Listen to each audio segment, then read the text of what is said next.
आज की कहानी है शेर और लोमड़ी। बहुत समय पहले की बात है। एक जंगल में एक शेर रहता था। शेर काफी बुढ़ा हो चुका था। उसके दांत भी गिर गए थे। वह चलने फिरने में असमर्थ हो गया था, जिसके कारण वह शिकार नहीं कर पाता था। बहुत दिन हो गए, कोई भी जानवर हाथ नहीं लगा, जिसके कारण उसकी भूख की व्याकुलता बढ़ती जा रही थी। उसके मन में एक विचार आया। वह एक गुफा में जाकर रहने लग गया और पूरे जंगल में यह खबर फैला दी कि तुम्हारा राजा बहुत ज्यादा बीमार है और कुछ ही समय पश्चात उसकी मृत्यु हो जाएगी। यह सुनकर सभी पशु पक्षी उससे मिलने के लिए आने लग गए।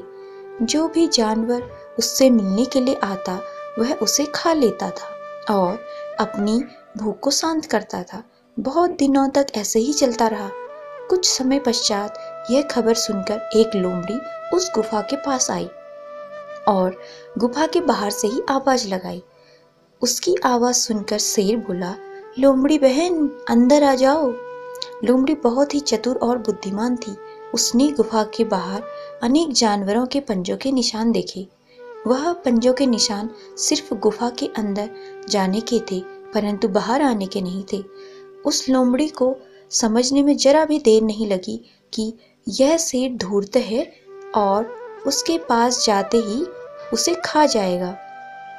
लोमड़ी ने शेर से कहा, महाराज, अब आपका धूर्त व्यवहार यहाँ नहीं चलेगा, क्योंकि हमें सारी बात का पता लग गया है। मैं जाकर जंगल के सभी जानवरों को यह बता दूंगी। जिसके कारण शेर और बहुत ज्यादा क्रोधित हुआ और जोर जोर से दहाड़ने लगा। शेर चिल्लाता रह गया और लोमड़ी वहां से भाग निकली और पूरे जंगल में सभी जानवरों को सतर्क कर दिया।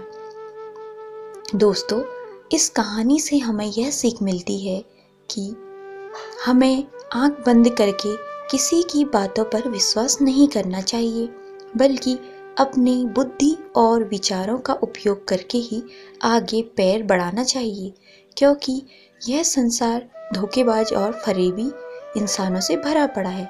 अतः समझदार बने, सतर्क रहें।